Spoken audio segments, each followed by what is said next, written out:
O dragão íntimo é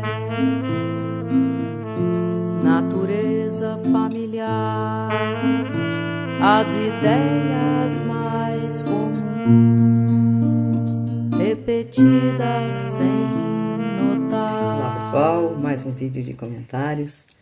Temos aí Filhas de Maria e começa falando do dragão, que é um dos nomes de Lúcifer, né? Aquele anjo que era o mais belo do céu, e por isso mesmo ele ficou orgulhoso e caiu, né? Foi lançado na terra.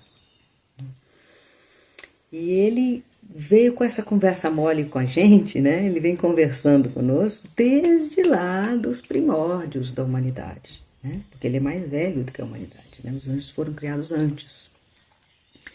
Então essa conversa com ele é antiga, de forma que a gente é íntimo, a gente é quase da família, né? E a voz dele até se confunde com a nossa própria voz. E ele faz muito isso mesmo, de achar que a gente, que a opinião é nossa mesmo, lança pensamentos na nossa mente repetidamente, né? Com uma insistência de repetição que a gente pode, por aí mesmo, começar a desconfiar, né? E lança essas ideias comuns, que a gente está acostumado com elas, porque elas estão desde que a gente nasceu, desde antes da gente nascer. Fala com a Eva interna, o poder e a beleza, sem curvar-nos ao divino, repetimos a fraqueza. A gente pensa, quando pensa no demônio, né? Às vezes sempre pensa em imagens pavorosas, mas não é bem assim não. Ele vai sempre tentar nos seduzir, então ele vai sempre vir belíssimo, ideias ótimas, fantásticas, que sempre levam para o orgulho, levam para esse lado, nunca vão levar para a humildade, nunca. Ele vem nos seduzir. E essa parte da sedução, esses ardis da sedução é bem da energia feminina, né? Não das mulheres, né? Eu já expliquei isso em outro vídeo, né? A gente está falando aqui da polaridade energética. Então, é esse lado nosso desse poder místico e da beleza. Então, no exemplo de Adão e Eva, a Eva acha a fruta bela e apetitosa, quer dizer, apelando à beleza, né, e aos apetites sensoriais. É por isso que ele vai falar com Eva, não com Adão, né, porque essa é a sedução dele, é nesses aspectos. O tempo é uma realidade nossa, aqui da Terra, né, porque o tempo verdadeiramente não existe, ele foi colocado para que a gente não vivesse eternamente, né? Para a gente ter esse ciclo de morte. E então as coisas que acontecem, elas acontecem de forma eterna. Não é que aconteceu num ponto e depois é passado. Não. Então é como se a gente a todo instante, eternamente, estivesse ali naquele papo com a serpente lá que Eva teve, né? Vocês devem saber a história que a serpente vem e convence Eva de que se ela comer aquele fruto, ela vai ser uma deusa. Sereis deuses. E convence que Deus tinha tramado alguma coisa, que Deus que estava com ciúme. Ela inventa ali uma história, né? E ela morde aquela isca. Então a gente eternamente está lidando com isso. A gente, a todo instante, vem essa vozinha dizer que nada. Isso a igreja que inventou para manipulação das massas, ou já está superado. Então só a obediência é que vai quebrar esse ciclo. Só quando a obediência é o quê? É você fazer algo, obedecer um preceito ou que outro estabeleceu, acima daquilo que você quer.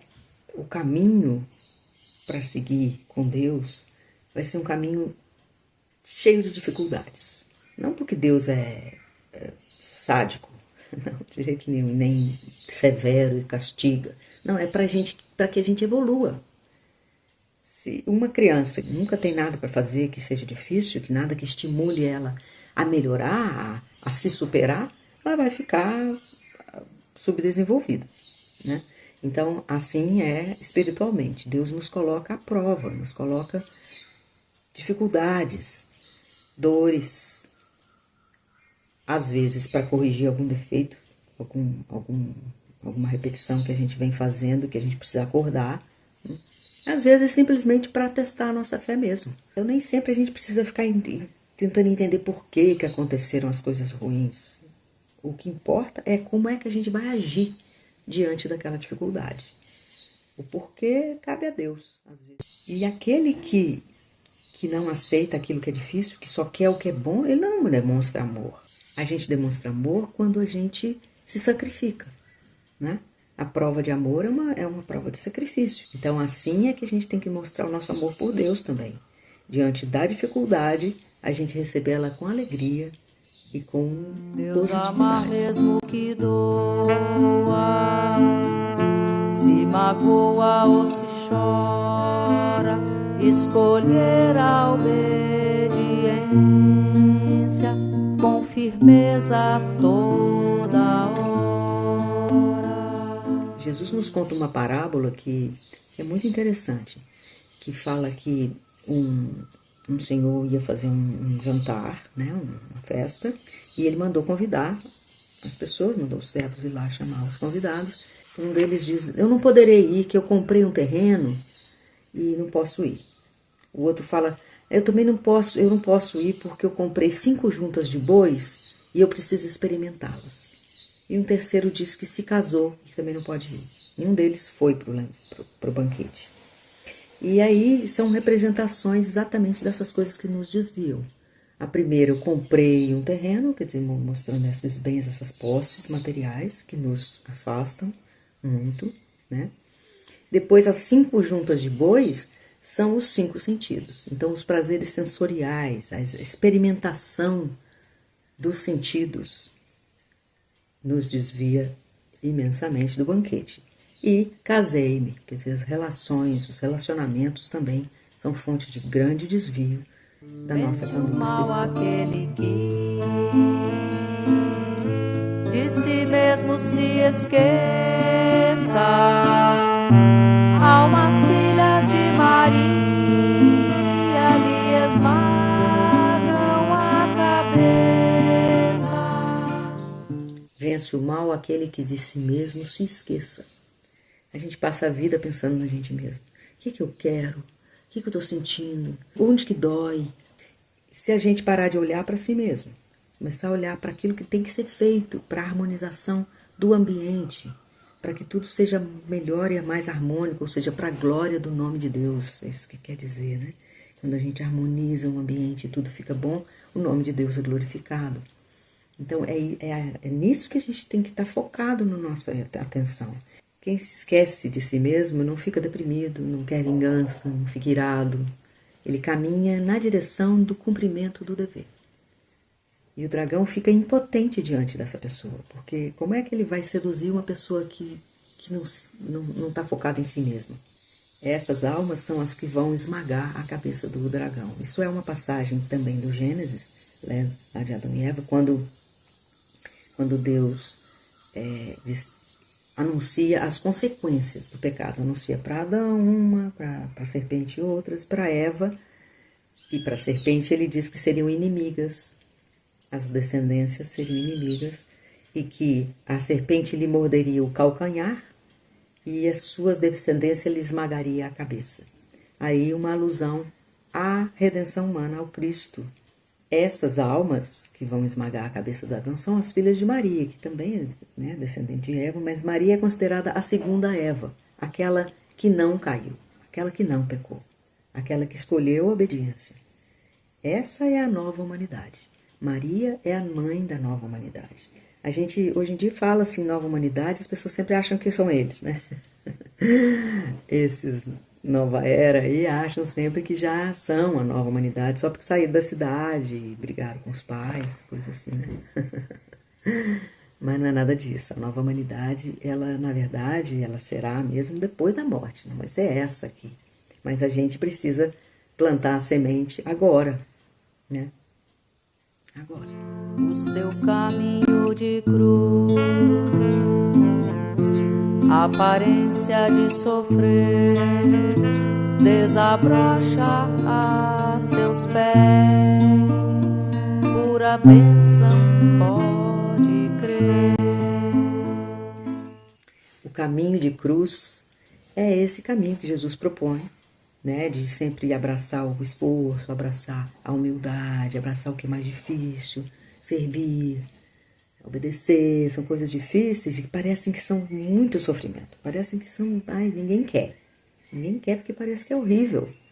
Mas é pura aparência. Da mesma forma que o mundo é pura aparência de felicidade, que não é. A gente sabe que a pessoa que segue esse caminho, acredita nessa lorota e fica infeliz.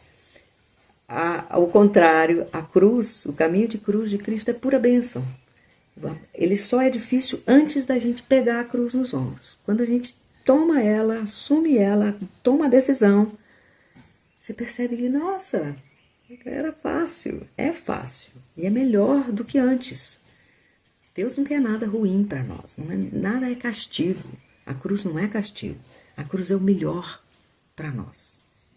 Esse caminho que ele nos dá. É porque o mundo fica o tempo todo falando mentira e passando mel na boca, assim, para parecer que o lado dele é melhor. Então fica parecendo que a proposta do Cristo é muito difícil. Mas é pura bênção. Da semente do amor brota a rosa mais bonita. Louvado seja o Senhor, sabedoria infinita. O amor, ele tudo sofre e nada sofre, porque por amor a gente faz sem sofrer. É ou não é? Toda mãe já sabe disso. Você faz os maiores sacrifícios e não é sofrimento. Não é. Fica doce, porque do amor brota a rosa mais bonita, que é a capacidade de passar por tudo, pelo alto e pelo baixo, pelo prazer e pela dor, em amor. Louvado seja o Senhor por sua sabedoria infinita.